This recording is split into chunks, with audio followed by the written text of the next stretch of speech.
I do appreciate American Airlines giving us a 7:50 p.m. back from DC. I use quite often. It lets you get the full day there without having to lose a morning, so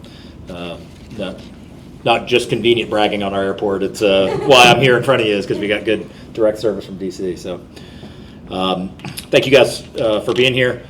And I am back from DC. We had a great meeting with Christine Serrano-Glassner. She's the Deputy Director of the Office of Intergovernmental Affairs. Met with her for about 45 minutes. Yesterday, myself, Daniel Rickman, the Mayor of Columbia, South Carolina, and one other mayor, the Mayor of Riverside, California. And the good news is Christine's a former mayor. She was a mayor in New Jersey. And ultimately, she is the point of contact for all cities for the Trump administration. So, it's always good talking to another mayor, even a former one, because they get it, regardless of how you may feel about one issue or another. When you've been in the ringer, you kind of understand what we're going through. And we had a really good discussion on two issues that I think affect us here and I think affect mayors all over the country. One is some of the red tape as it pertains to federal grants. And, I use the example of Baptist Hospital. We're obviously very grateful to have gotten the $5 million commercial revitalization grant that was sourced federally.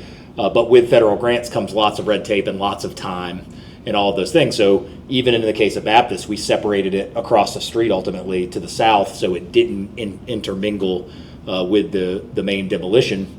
Not because we aren't appreciative of the money, it's because we knew with everything else that would come with that would really, really slow the process down. So I use that as an example. The mayor of Columbia used an example of they were building affordable houses, and they were building 3 bedrooms brick for about $157,000 their cost, and then when they used their HUD money, it was $322,000 for the same house. And so we were giving some of those examples, and that was one. And then also, as we start to tighten up budgets and resources are fewer and fewer, we are urging the administration to think creatively about public-private partnerships, about helping municipal dollars get stretched further. Obviously, we're in great support of the tax-free municipal bonds. That would be a disaster if something happened to that in cities across the country. In terms of our ability to invest in infrastructure. So anyway, great conversation with them, and I expect to be meeting back with that office in June. And we've been tasked at U.S. mayors, we've been tasked at our leadership meeting in June to come up with ultimately an executive order around these things, written in that form. No promises, obviously they'll have to run that up at the end of that sits on the president's desk, but good progress, and we're going to try to come up with some tangible things that'll help make mayors around the country get things done for their citizens faster. So very good meeting, and excited to get back up there next month as well. Obviously, I saw the news that you guys reported while I was up there about Dr. Saunders, and of course, as a mayor and a citizen, I'm very proud to say that University of West Florida is part of our community. And not only did she keep the momentum at UWF, she made an aspirational vision that we've all talked about, higher performance, larger enrollment, unprecedented academic achievement. She made that a reality. And so I'll certainly be forever grateful for the effort she put in, and she left University of West Florida in a significantly better place than she found it. It was already in a great place, and she made it even better. And so hats off to amazing work that she's done there. I'm sad to see her go, but as always, we'll continue to work with a successful city can't be successful without a great, solid academic university or university presence. And so we'll continue to collaborate and build that bond as best we can.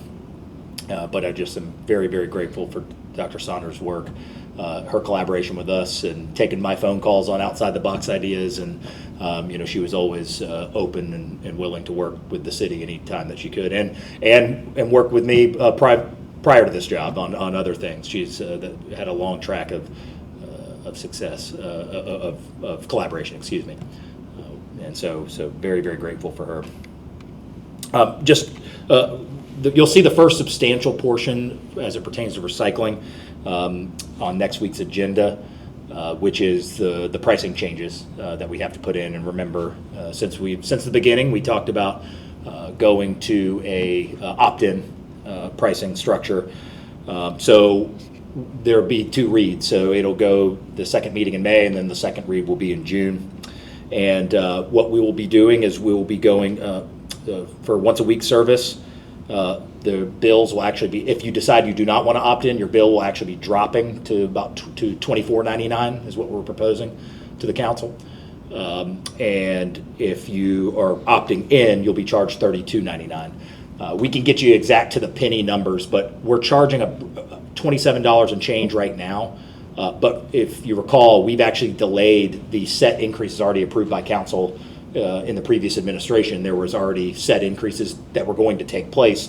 And so we've actually paused 2 of those increases. So technically, by council action, we should be somewhere in the $29 range. We'll get that exact number to you, $29.31, something like that. So when you look at $24.99, you can't look at it against $27. You got to look at it where the rate is actually supposed to be. But I didn't feel good when I promised the citizen we were going to bring back recycling. What I didn't want to do is raise their bill first before I did what I said I was going to do. So we had paused those increases and ultimately lost that revenue until we got this up and going. So we're aiming to begin the once a week garbage collection and recycling the week of July 14th is what we're looking at now. You'll see a ton of mail, but we don't want that mail to hit before the ordinance has been approved. So so our only delay now is just making sure that we don't have things hitting people's mailboxes that gets changed by the council if they have any concerns. So we're still aiming week of July 14th. And the city residents will receive a business reply mailer in the first part of June asking if they want to opt in. And of course, there'll be many other ways that we'll be communicating, not just by that mail, QR codes, everything like that. So again, you'll see that that'll be really the first step on the agenda, but plenty more marketing education to come. We just didn't want to start any of that until the council was okay with the pricing structure. Also very glad to announce that the Port and FDOT have officially executed the $3.525 million grant to help construct the high-performance dock complex for American Magic at the Center for Maritime Excellence. That award includes funding to complete activities associated with the scope, design, environmental, and construction. So I don't have I'll have to get with Erica and with Lance about where that puts us in the total cost projection. I don't know that, but that is obviously a significant chunk of that phase 2 to have their dock. As the building gets completed, I was able to go over there a couple of weeks ago, and they're really making fast progress now at Warehouse 10. They will be dropping, until the dock is complete, they'll be dropping the boat in the same location, if you guys recall where it was on that southwest corner.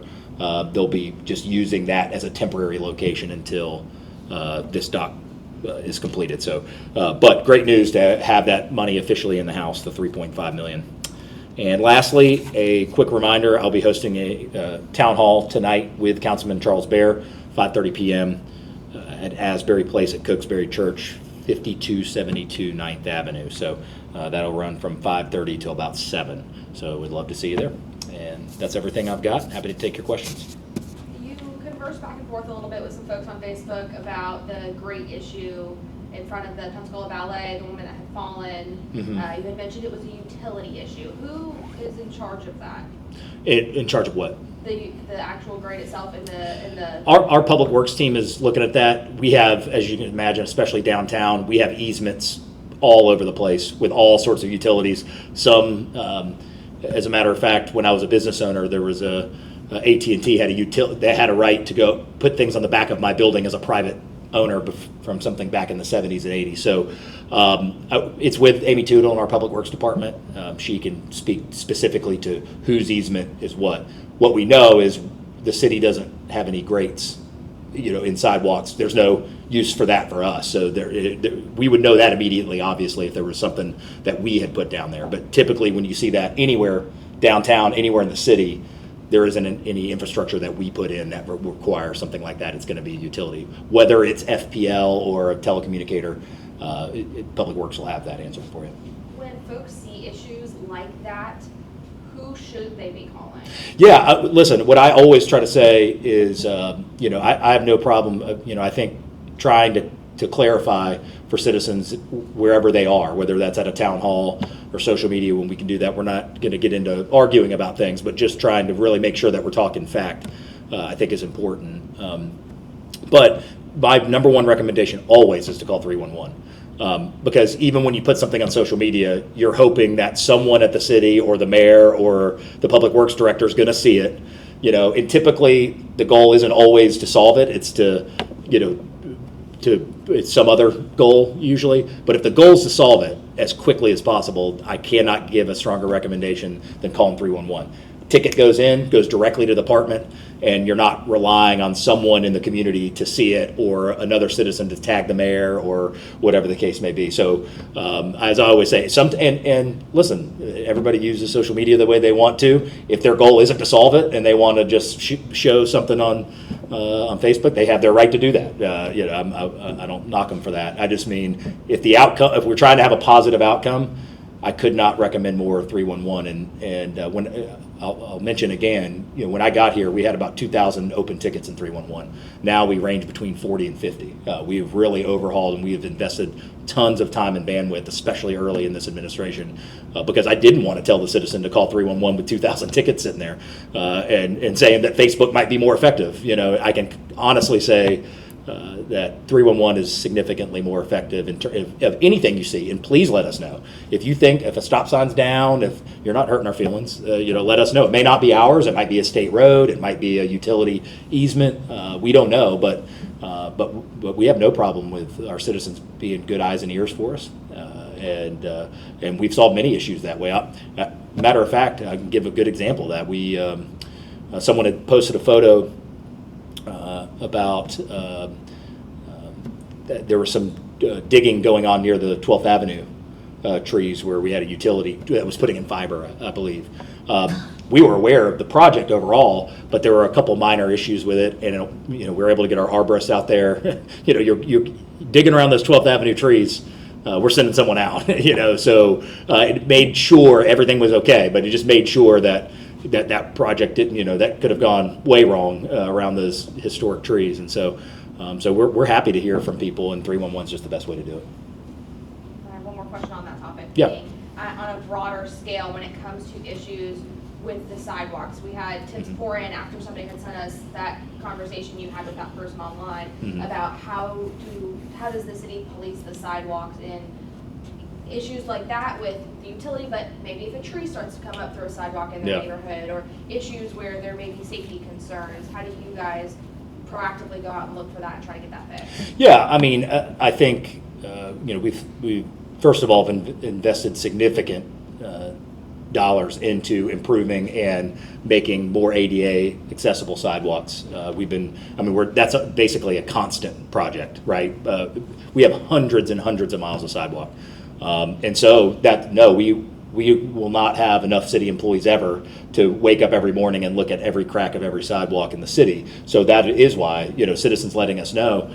And again, whether that means it's someone else's responsibility like the state, or it's not in the city limits, or, we can at least get an answer for it. So we already invest significant money into that. But, listen, that's yet another example is, one day we wake up and say, well, man, I'm concerned about paying property tax, and the next day we wake up about cracks in the sidewalk. And I think when the question is asked, would you like to pay or not pay property tax?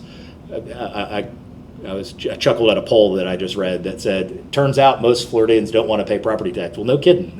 If the value proposition is either would you like to pay it or not pay it, I think all of us would vote not pay it, right? But if we said we will have 30% less police officers on the road if we don't have property tax at the local level, or defunding the police, that might change someone's opinion. So when we talk infrastructure, and that we'll always get that proverbial eye roll from citizens that say, well, man, we need to fix these roads, we need to fix these sidewalks.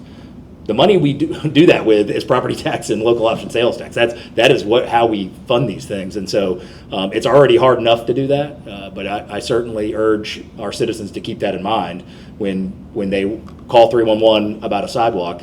that revenue is tight, and we can certainly defend the way that we spend our money here at the city and our rating and our ability to manage those as best we can. So I always, again, urge everybody to call 311 and we get out there. If we have a project nearby, we're obviously taking a look at that.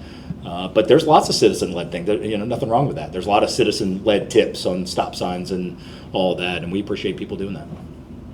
Mayor, Chairman Kohler is suggesting recommended 11-member advisory board for the Bay Center. How does that fit your vision? Well, number one is, I'm encouraged to get going. So in any form, and this is a county-led board, and I'm sure he's the one taking, or maybe all 5 of them are taking phone calls of, who should or shouldn't be on. I can tell you we're ready to go. So whether that's myself or an appointee, the council member, I know we are urgent to get this thing moving. So if that's as I said last week, if that's the direction we want to do a board, great. If we don't want to do a board and just have joint meetings, great.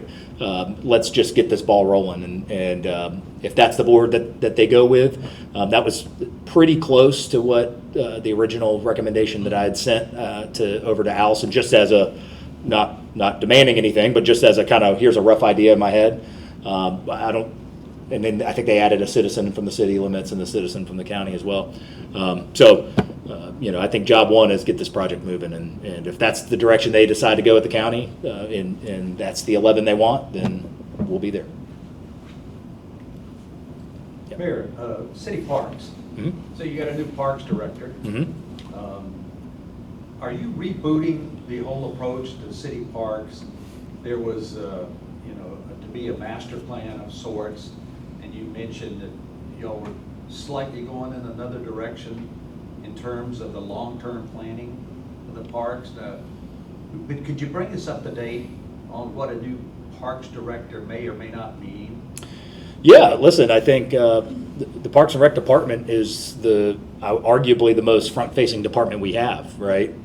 If you ask citizens, it doesn't mean it's the largest budget, but it's the one that our citizens interact with, if not the most, pretty darn close. And with that comes expectations, with that comes maintenance, all of those things that I've talked to you and all the media about many, many times. So, Shan's coming in. I feel like he's going to do tons and tons of experience. I feel like he's already hitting the ground running. I heard he was out at the soccer complex for, watching the games on Saturday, and we got some good positive comments about even the presence of having our director out there, seeing how things are going. And in terms of you might have to elaborate on what delay we've talked about, but our plan for the 21 million, the direction 25 would be full steam ahead. Shan's has that in his hand. The team continues to move forward on that. Obviously, as we said from the beginning, there's going to be delays with, some projects might have delays independent within how we price it, how we scope it, all of that. But we should be moving pretty much full steam ahead. And that's really the big reason we did it the way we did it, to get someone in with his level of experience at an interim level.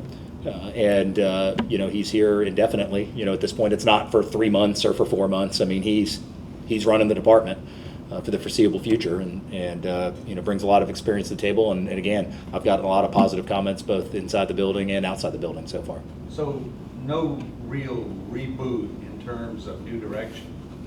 No, I mean, listen, I think to have effective leadership, we've got to let any director who's coming in have a say. If Shans came to my office next week and said, hey, I like this and I don't like this direction, I try to empower our leadership to do what they believe is best, that there's a reason we hired them. We have to have that trust in them to be able to take the department to the right level. So anytime we've had a new director, we really say the same thing. Hey, go in there with fresh eyes and a fresh mindset about don't be hamstrung by something that was decided a year ago or 5 years ago. Go in there with fresh eyes. That's why you're here.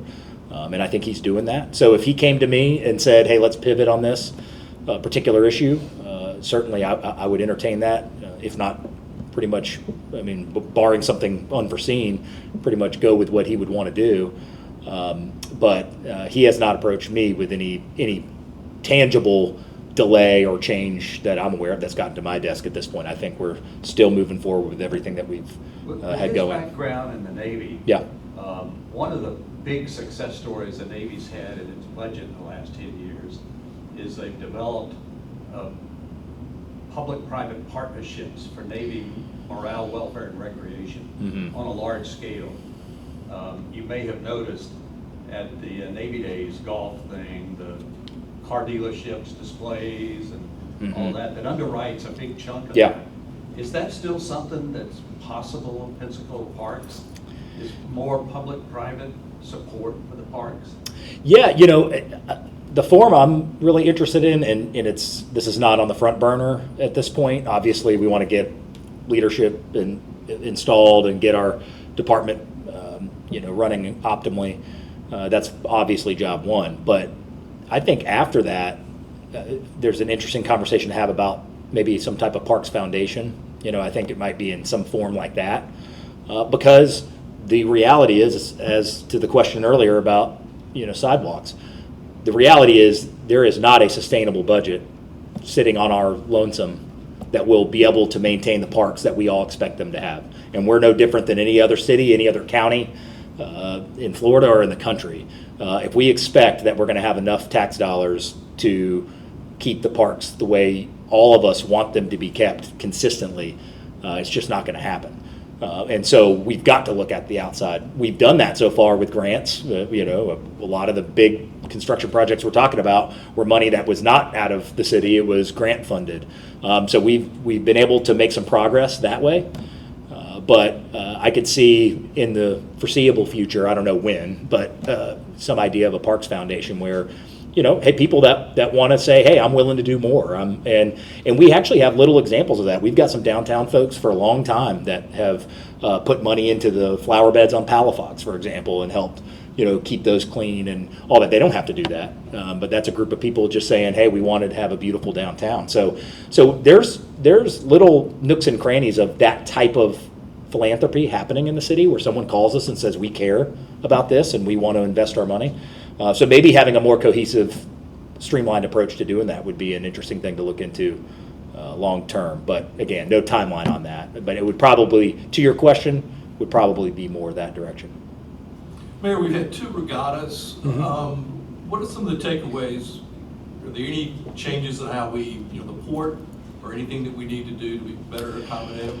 At this point, no. I think the early returns were very, very good from the GL52 folks. As a matter of fact, I don't know that it's solidified yet, but they were looking for a place for December, and all those owners who had never been to Pensacola said, why don't we do it back in Pensacola? So that's anecdotal, but I just mean the general impression from the 75% of those 200 folks that came in that had never been here before was, we'd like to be back. So that's a good sign.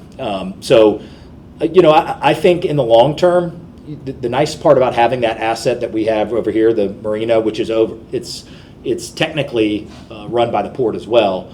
I could see the long term success of this over here at Maritime Park being something where if we wanted to do a larger event, maybe with smaller boats, but larger event at scale, we've had some conversations about that, what type of temporary infrastructure would need to go in. So, I think the long game would be, of course, some type of infrastructure investment, but I don't think it's anything in the near term that's hindering us. As a matter of fact, I believe they're in conversations to be hosting about 7 or 8 of these in 2026. So that's obviously super exciting news and made huge for not only the sailing community here, but for economic development and everything else. So returns early have been very positive. A follow-up question on your comments on Dr. Saunders. Mhm. We put out a poll to the community asking, and I'd be interested to hear your thoughts. Do you think her resignation is going to end up being a positive or negative impact on the university?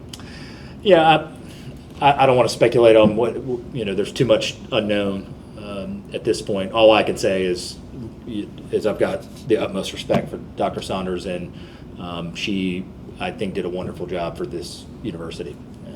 I'll always, from the day I've been in this office and prior to that to all the way to yesterday, how she's handled herself, how she's navigated things at UWF that have not always been easy. She's done a wonderful job, and I don't think anybody could say that the university hasn't been progressing, whether you want to look at data or you want to look at it anecdotally. So, what's the future from here? Who knows? But I can tell you she did a wonderful job, and she'll be sorely missed. I know that.